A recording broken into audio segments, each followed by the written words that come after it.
Good evening, everybody, and welcome to the show. We're just 1 week away from the end of the regular season, and this weekend several teams will find out, or already have found out from yesterday's games, whether they'll make it to the playoffs. One team that confirmed its status for the 1990 season is the Green Bay Packers, and my studio guest is Don Mikowski's backup, who, due to the Magic Man's contract problems and injuries, has seen his share of action this year.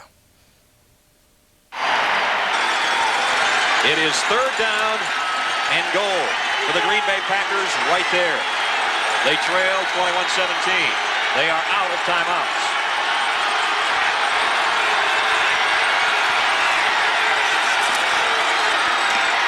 Dilweg with a play fake. Throws. Touchdown! Ed West, the tight end. I am, of course, talking about Anthony Dilweg. Welcome to the program, Anthony. Thank you, Mick. That looked like fun. It was, I'll tell you. It's nice to win a game like that. Well, in this weekend of backups playing for starters at the quarterback position, you guys had a backup of a backup playing. So what's the situation on your injury and the Magic Man's? Well, right now, Don Mikowski had rotator cuff surgery out in San Diego, and he's doing fine now. It's going to take probably 3 to 4 months of rehabilitation, and it's going to take time. Now, my arch, I sprained it in the Philadelphia game. It's about a 1 to 2 degree sprain in the ligaments, and it's going to take a little time, and now Blair Keel is taking over. All right, well, yesterday's game was a big game for you, and it was a big game for several teams, wasn't it, with the playoff picture, especially the NFC? That's correct. I think it's a situation where some teams are going to have a shot there. The first 3 are pretty much taken care of, and then you have 5 teams right there bidding for that last playoff spot, and we're in the thick of it. And Phoenix there as well, only mathematically, I don't think they've got much chance. And then in the AFC... That's right. Well, once again, you got some teams that are doing very well there, and then toward the end, you know, Miami and Buffalo are the teams that people are looking at as the king of the AFC, but the other ones down the line, it's going to be a dogfight to the end. And then the Raiders, of course, if they had a win yesterday, they put Kansas City in a bit of trouble. And now, here, at the moment, in Atlanta, it's 70 degrees. Fairly nice outside, a bit muggy. It was a little different, though, in Green Bay, wasn't it, yesterday? That's right. We had the second coldest game in the history of Lambeau Field, and it got down to 36 below zero. So you're talking about a 100-degree swing of temperature here. We're in the 70s down here, so I left my parka back at the airport before we came down here, so it's been great. I thought it was because you were on live television you were sweating. That's right. Well, now let's go to Gary, who has the highlights of the Packers game and the other 2 that were played yesterday. Freezing temperatures and a wind chill of -33 in Green Bay yesterday as the Packers tried to stay in the playoff chase against Detroit without the services of today's guest. But they got a boost on the opening kickoff, the Lions' Chris Oldham fumbling as he tried to run the ball back, and Carl Bland recovering for Green Bay. Enter Blair Keel, making only his second start in 6 years, and he capped the Packers' opening drive, going over from 3 yards for his first touchdown for Green Bay. Still first quarter, and Detroit's Rodney Peete tried the same thing on 4th down and 5 from the 27. That run made it 7 each, and that's the way it stayed until the opening kickoff of the second half. Green Bay rookie Darrell Thompson looked for a second as though he might fumble, but once he got a firm hold of the ball, he took off on a 76-yard return for the touchdown.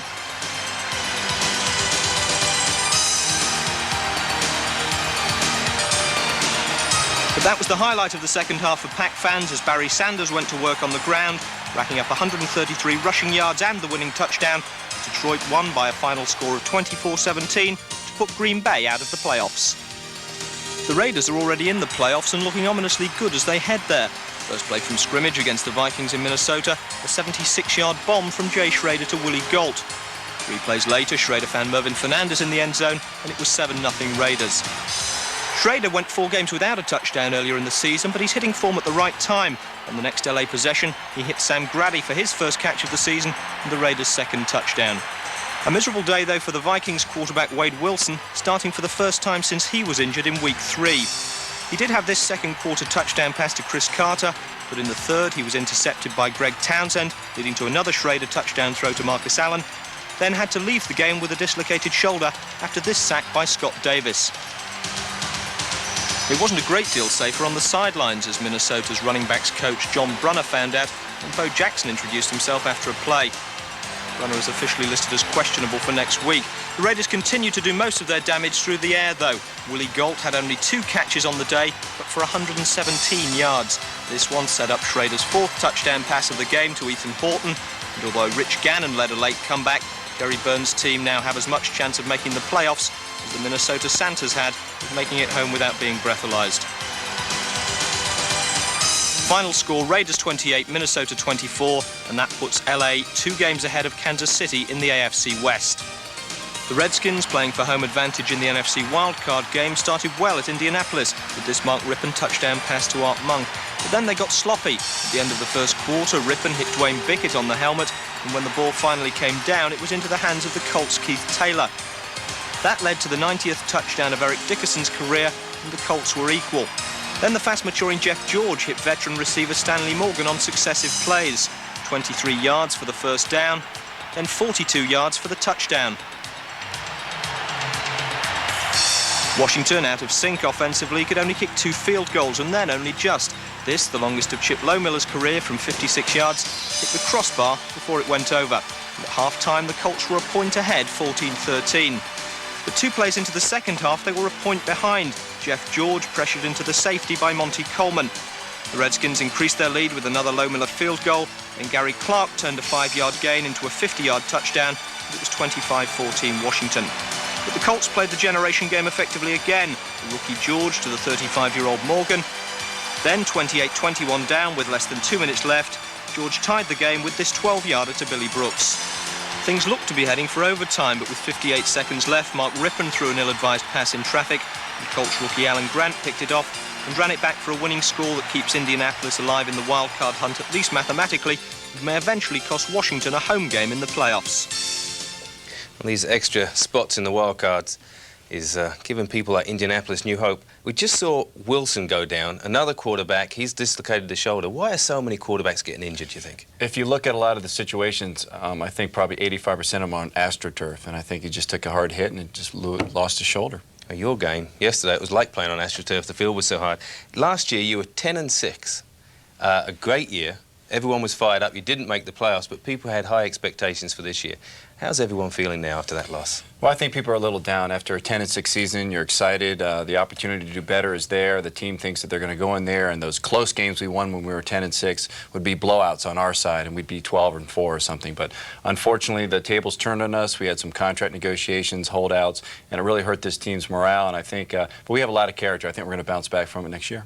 All right. Well, I hope so, because I love to watch you guys perform and do well. Our main game today is the Bills versus the Dolphins. Before we go to the game, though, let's take a look at their division and see just how they're doing. Well, I'll tell you, they actually own that division, Buffalo and Miami. If Miami can win today, they'd be tied with Buffalo. They've swept them this year, so they would have a chance to be the leader and the champion. Then Buffalo wins, they win it outright. This is 2 great teams. They've got 12 players that have been selected to the Pro Bowl. There's always a lot of debate.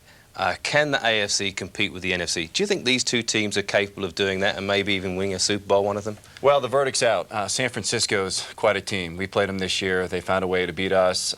They got a tremendous offense and a very potent defense. But you got to give credit to both Miami and Buffalo because they have an incredible defensive scheme, and that's what shuts down offense. So they play to win on defense. They got both people have capable quarterbacks, but I think the main thing we're talking about here is the defense and what they could do to a team like the San Francisco 49ers. Quickly, before we go to the game, Reich is in as the quarterback. How much of a difference is that going to make to the Buffalo Bills, and who do you think is going to win? Well, the first thing is probably salary. But other than that, you know, the guy's a capable starter. He did a great job last year going 3-0, and it's kind of ironic the last game he ended up with was with Miami. Now he's starting this year against Miami. So he's going to do a fantastic job. He's always been in a situation where actually in college he backed up some people. So he did with Boomer Esiason and did a great job coming in for him. He's capable of doing it. I think the team has a lot of confidence in him. So you're going with the Bills? Definitely. All right, well, I'll agree with you. The last few times we've seen Miami's defense, so they were ranked #1. Today, they're ranked 5th, and they're going to have to play the best game of their season and also stop the run if they expect to win today. Before we go, though, some interesting facts. The Bills are 7-0 at home this year and have won the last 3 games against the Dolphins in Buffalo. Miami are 1-6 in games below 30 degrees. Good news for the Dolphins is that it's in the 30s, and Mark Clayton, one of their top receivers, is back from injury. Our match commentators are Paul Maguire and Marv Albert. Enjoy the game. And the Buffalo Bills won the toss. They will receive. Pete Stoyanovich getting set to kick it away to number 30, Don Smith, who is back deep along with Al Edwards. Smith from the 15.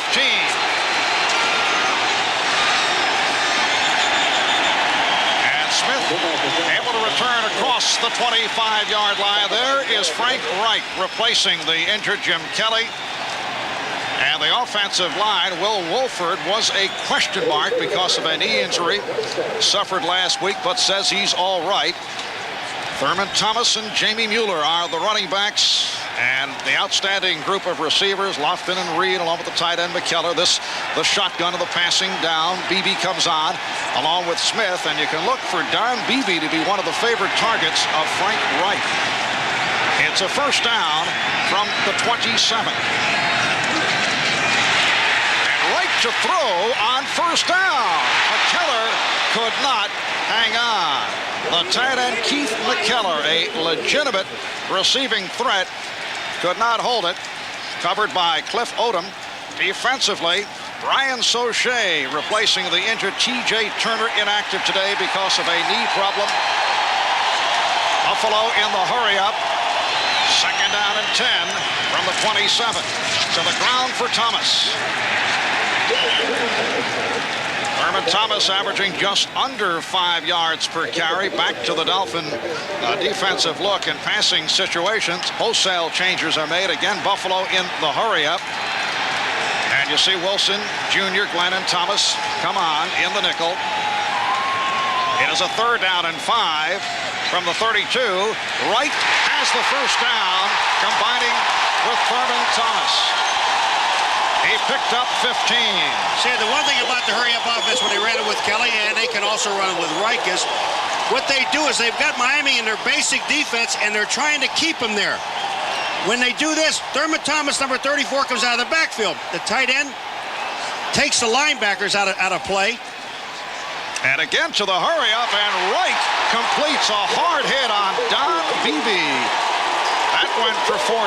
The strong safety, Jarvis Williams, on the stop. Well, the Miami Dolphins expected the Buffalo Bills to stay on the ground, but the Bills crossing the Dolphins up early. Reich has been going to the air. Reich is going to the air. They put Tasker in. They took Beebe out. He took a shot, and they're checking his back. First down at the 38, just underway. Minute and a half gone by. Here's Thomas. Thurman Thomas forced out by the right corner, J.B. Brown. When they run this sweep, what happens is that the tight end, and they try to tie up the linebacker, which is Hugh Green, number 55. If Hugh Green can't get outside, that means Thurman Thomas can get outside. Buffalo Bills have been a very fast starting outfit, and they're on the move off this opening series. Second down and 4 at the Miami 32.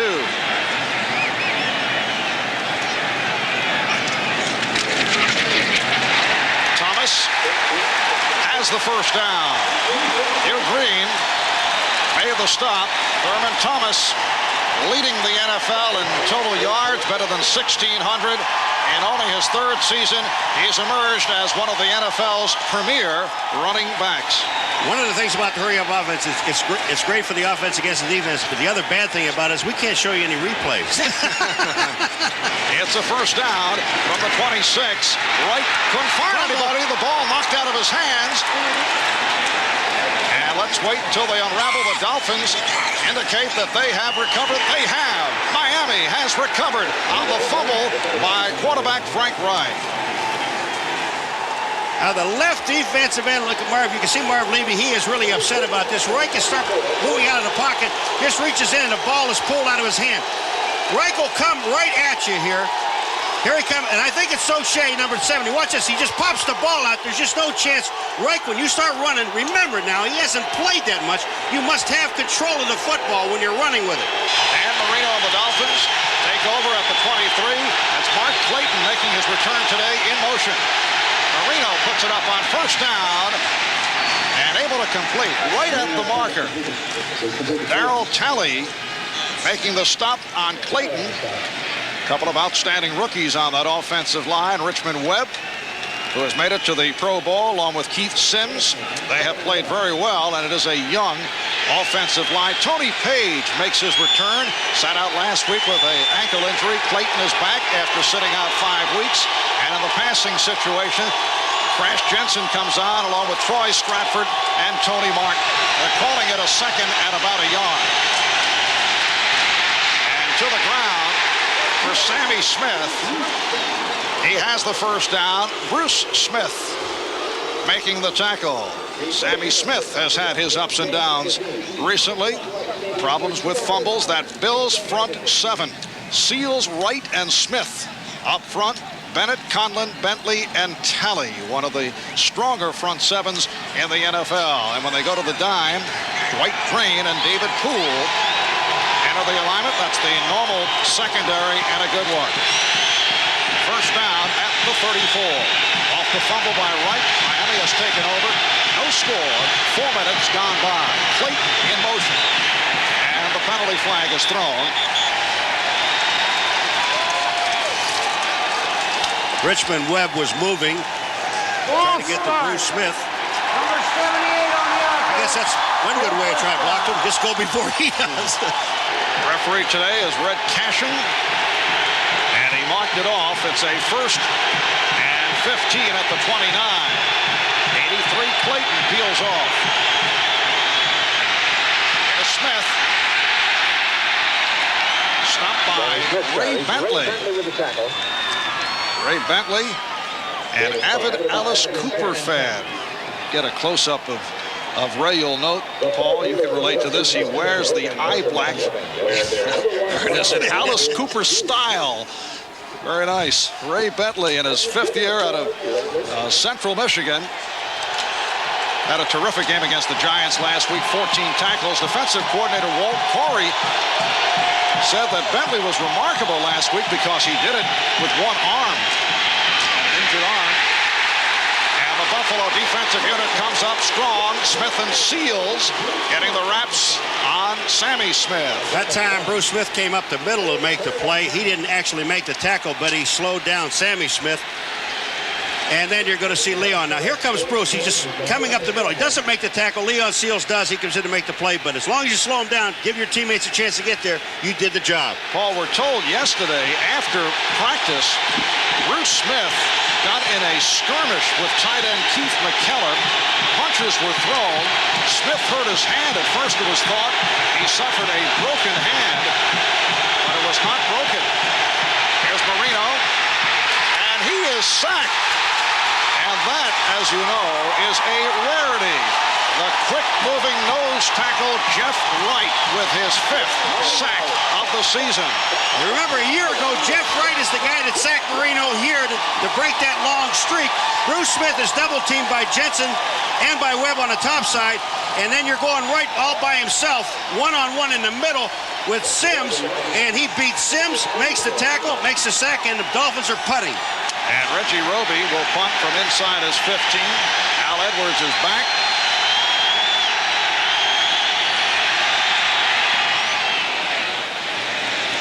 Edwards comes up for it and takes inside the 25, and he is immediately called down. This is a matchup of two of the better special teams in the NFL. You saw the flag go flying.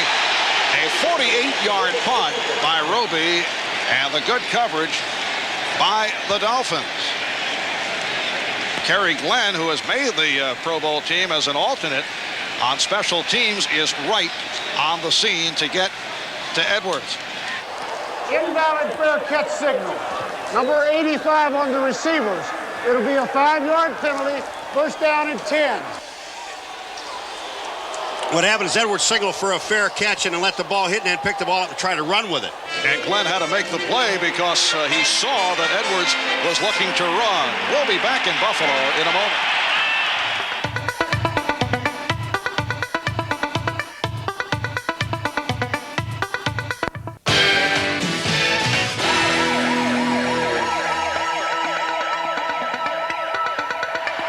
Welcome back. Pete Stoyanovich had made 21 of 23 attempts before this 28-yarder early in the second quarter. Surprisingly, he missed. We pick up the action on the Bills' next drive.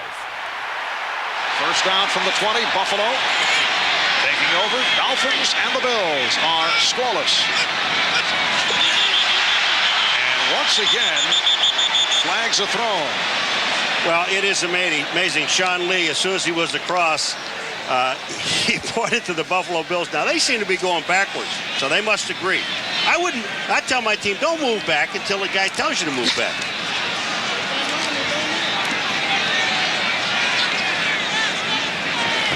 Ball start. Number 69 on the offense. Still first down. And that's Will Wolford to tackle, but Sean Lee was over the middle. How did he see the left tackle move? Sets it back to a 1st and 15, back at the 15.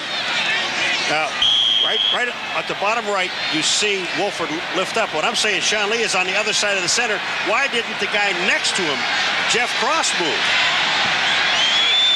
John Beebe, who was hammered in the first quarter and left because of a head injury, is all right and is back in action. The handoff to Thurman Thomas. Thomas ripping across the 25. He went for 11. Inside linebacker Cliff Odom making the stop.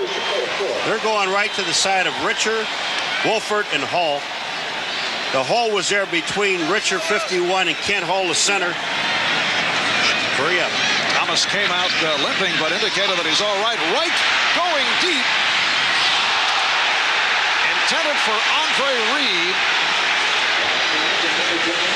He was covered by Tim McKyer. Well, you know, this is incidental contact, accidental contact, any way you want to call it. Watch Reed. Now, McKyer has as much right at that football. And look at Reed is pushing with his hand. If you're going to call anything at all on that particular play, it would be offensive pass interference against Reed, because McKyer has as much right to that ball as Reed does. Tim McKyer, a man who wears 2 Super Bowl rings, constantly admired by his teammates by virtue of his play with the San Francisco 49ers.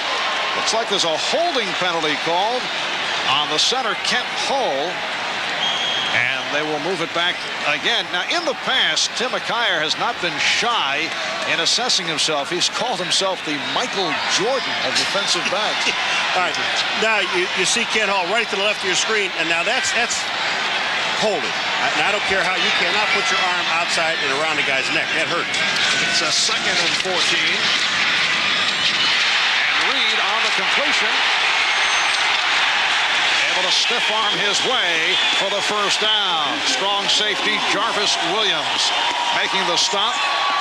Good effort after the catch by Reed, who picked up 20 in all. You know, when you take a look at Andre Reed, here's another Pro Bowler, and all the catches that he has, they're usually short passes, just like that. About anywhere from 8 to 10 yards, and then he breaks it. Here he comes across the field. Offerdahl is trying to stay with him. I got to believe that Offerdahl is not trying to cover Reed one-on-one. Back to the hurry-up, and Wright unloads. Intended for Beebe. Last year against Miami, when Reich started for Buffalo in the absence of Jim Kelly, and the Bills knocked off Miami, Beebe and Reich were able to combine on a 60-yard touchdown pass. What it didn't Reich tell us, he says there isn't a corner man that can stay with Beebe. Now Reich is throwing the ball. Beebe thinks that he's being interfered with by Brown, but again, goes back to the same thing we had on this side with McKay. He has as much right, Brown, to that ball as Beebe does. And Thomas broke a tackle. Cliff Odom made the stop, and it's being spotted at the marker. Here they come again with Thurman Thomas, and they go right back to the same place. Inside Richer and Hall. The All-Pro center, and Richer, everybody thinks should have been an All-Pro guard. The Bills have 8 All-Pros. They thought they should have at least 12.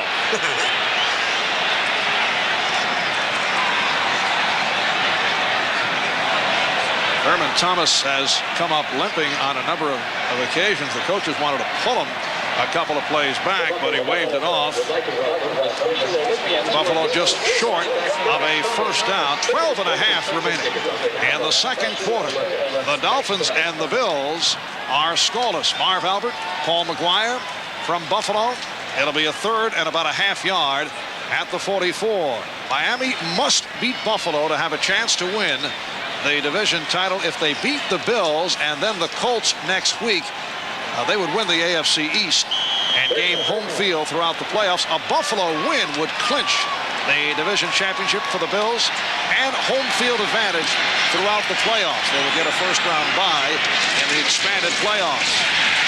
John Smith has the first down. So a first down at the 47. Now this will capsulize it. If the Dolphins win today, they remain in the running for the AFC East crown and then would need a win against Indianapolis or a Buffalo loss to Washington. Buffalo first down from their 47. 3.5 gone by. Second quarter. Miami and Buffalo, no score.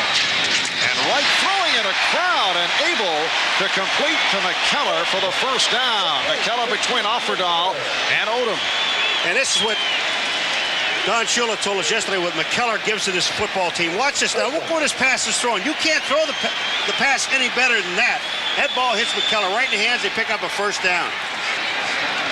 Back to the hurry-up. First down at the Miami 41-yard line.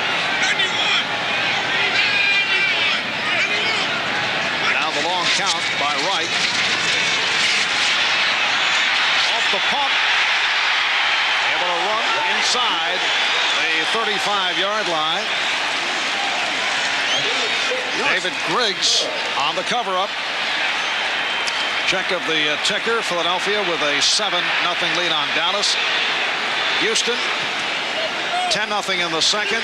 Look at Pittsburgh over Cleveland. A victory by Pittsburgh would clinch a wild card. Second down and 4 at the 36. 2 years in a row, Pittsburgh starts out slow and ends up in the playoffs. Mike on the swing for Thomas.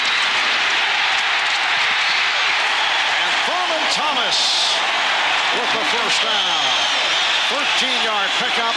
John Offerdahl made the stop.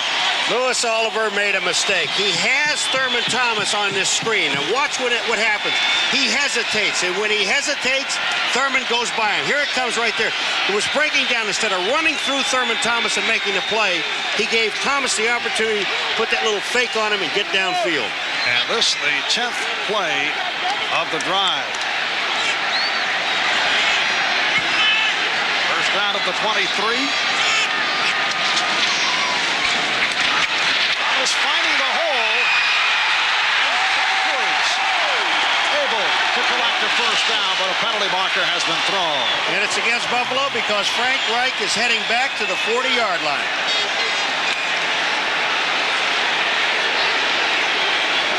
A host of penalties called in this first half. Number 65, John Davis. Number 67 on the offense. Well, he thought it was on him. He was talking to the official. It's on Ken Hall. That's his second, the All-Pro center. Ken Hall in his 5th year out of Mississippi State, making it to the Pro Bowl for the 3rd consecutive season. He was holding. You can't get your arms outside. High number of penalties, 9 in all in this first half.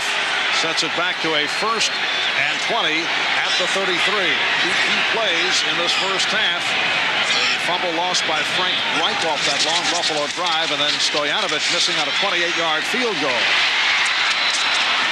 James Lofton had nowhere to go. What a turnaround season for James Lofton. Only 8 receptions last year.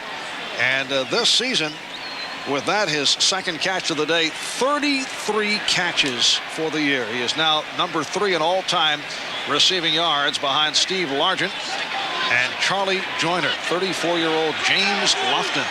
That play there picked up a grand total of about a half a yard. Second down and still about 20, and Wright unloads. Don Beebe for 17 yards. The strong safety, Jarvis Williams, made the stop. Beebe with tremendous speed in his second year out of Chadron State in Nebraska. Now, Beebe's coming across, and what Jarvis Williams was talking, who he was talking to, was Griggs, 92, the linebacker. He said, you cannot let him get to the inside. 3rd and 3. Out of the 16. Here's Thomas. Pulling for the first down. Jarvis Williams on the tackle. Thurman Thomas has run very well in this first half. 8 carries, 58 yards. Keith McKellar, we saw him catch the ball. Now let's watch him block to the outside. He gets the linebacker, David Griggs, number 92, to commit himself to the outside. He just lets him go out there. You really don't have to put a whole lot of pressure. If that's the way he wants to go, go ahead and let him go that way. And then Thurman Thomas cuts back to the inside. Here's Thomas on the 1st and goal from the 9. And Thomas stacked up. John Offerdahl, Miami's leading tackler, will get credit for that one. Another all-pro season for John Offerdahl, number 56. Now watch, he takes on Richard at the line of scrimmage, number 51, and gets rid of him, finds Thurman Thomas, makes the play. 2-yard gain, that's all.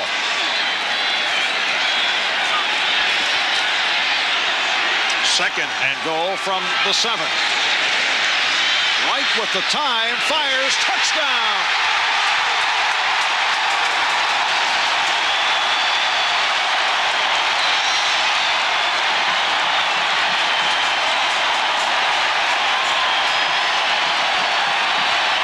Lofton with his 4th touchdown reception of the season. The nice part about this play is the time that Frank Reich has to throw the football. Now Lofton comes down. Watch the moves that Lofton makes. Goes back. Reich has all the time in the world. McKyer can't get there. Just a perfect pass. Frank Reich, what he told us yesterday, I just don't want to make a mistake. I don't want to hurt our football team, and I think I can help him. Scott Norwood will attempt the extra point. Reich put it down. The Buffalo Bills with a 7-0 lead on the Miami Dolphins.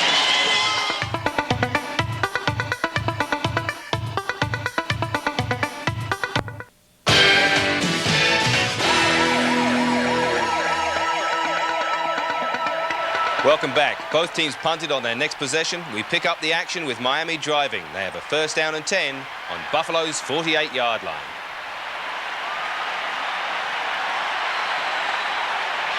First down at the 48-yard line. Mark Logan getting the call. Mark Logan back from a knee injury in his 4th season out of Kentucky, stopped by the strong safety Leonard Smith. He went for 5. It's a 2nd down and 5, and now Miami goes to the no huddle. They'll do it from time to time. Logan fell down. You know, again, they know that side of the field from the hash marks out is slippery. Don't run that way. Come back the other way. It's a 2-minute warning. 3rd down and 4 at the 42. 4 wideouts for the Dolphins. And Marino completes for the 1st down. Again, it's Clayton, stopped by Hicks. So a big first half for Clayton. That is 5th catch of the day. You know, we saw Marino in Washington and really did not look well throwing the ball. But when he has Clayton and Duper together, he really has the confidence in his wide receivers. On the 1st down play, the reception made by Jensen. Darryl Talley on the coverage. Good diving catch by Jensen. Dolphins in the hurry up. 2nd down and 3 from the 29. Flag is thrown, and it's incomplete. Bruce Smith was offside. Now, I don't know, he's signaling somebody moved, but he was in the backfield. The ball was snapped, and it's against Bruce. But if Webb moves, that's what Bruce is talking about. He said, wait a minute. I wouldn't be that far. It's against Buffalo. Bruce. Now, actually, Webb does move. Defense, outside the right end, 1st down. The worst part about it is he still didn't get to Marino.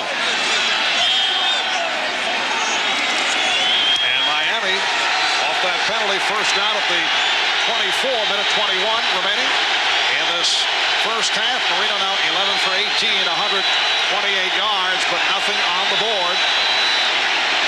Again, a flag thrown, and it is picked off.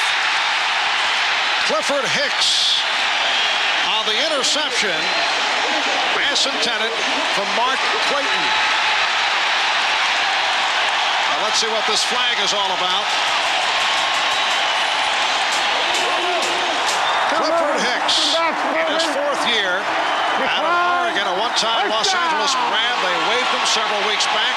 Bill signed him as a free agent. Obviously, the call against Miami.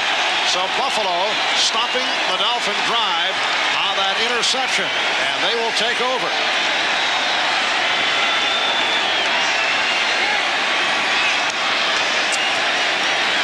All right, now Marino, when he throws this ball, first of all, they're in a hurry-up offense, which I don't understand. They have 3 timeouts. Now Marino's throwing. Hicks just makes the turn. The ball is thrown behind. He makes a super interception. Clayton has the presence of mind to get down on Hicks and stop him from getting up to get downfield. But the thing about it is that where the ball is thrown, Marino is upset. He said that Clayton is held right here and there. Illegal contact downfield, I guess you can call that. But Hicks makes a great play turning back into the ball. The ball was right in his hands. 11th time this season that Marino has been intercepted. Clifford Hicks, a backup defensive back, with his first interception of the season. Now the Bills to the line, and at 14 remaining in this first half. Herman Thomas picked up a couple. Stopped by Cliff Odom. At Bills front line with Hull at center, Richer and Davis at the guards, Ballard and Wolford at the tackles. 71 yards, 13 carries for Thurman Thomas. Second down and 8 from the 9. I don't understand why the Miami Dolphins are not taking the timeout here. They'll take one after this play, but they have 3 of them. They're letting the clock run down. The Bills are letting it run down. With 15 on the clock, they'll get it down inside 30 seconds. And still with 3 timeouts, it's wasted.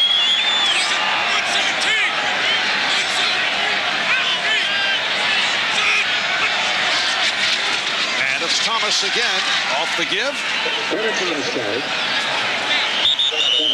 Clock still running, and now timeout is taken. So it stopped with 17 seconds to go in the half. I don't understand it. I really don't. With 3 timeouts, because you could take them down to 4th down and make a punt. They lost 45 to 50 seconds off the clock. And now it's 17 seconds. They still have 2 timeouts. It's 3rd down. I understand it, but the Bills are going to run another play.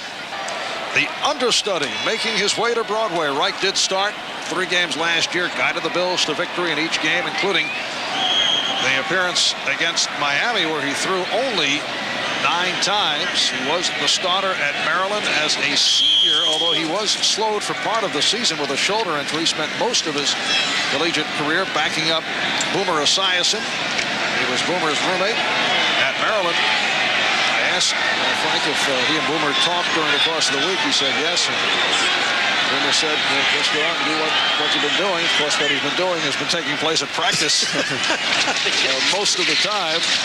Off the handoff, Thurman Thomas picking his way as we run down to 10 seconds, and again a timeout. This is Jim Kelly's football team. There's Reich and Kelly standing next to each other. And he said, as soon as Jim comes back, that's fine with me. I know what my position is. I know what I stand. And that's one of the things that helps Frank mentally, because he knows the position he's in. And of course, Jim Kelly is a $20 million quarterback also. And that leads to less hassle if it's a guy behind the starter who feels he's the equal, as Tootin punts from inside his 5. Martin calling for a fair catch. Penalty marker is thrown. When the backup quarterback is close in ability, at least in his own head, or perhaps that could be the case, that's where you get the controversy. Here, it's clear cut. There's no question. Yeah, I mean, there's no qualms at all. I mean, everybody understands, and Reich understands it.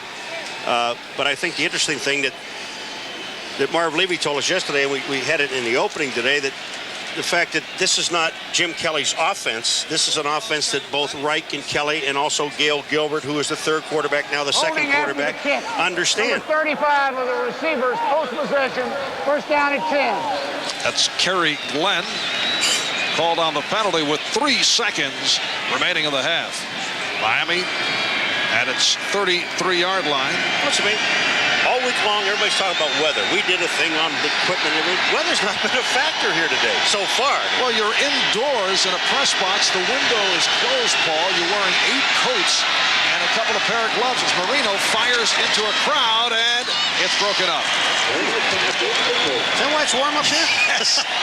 And there's a heater right behind you. Oh. James Pruitt, the intended receiver. That's the end of the first half. It's the Bills 7 and the Dolphins nothing.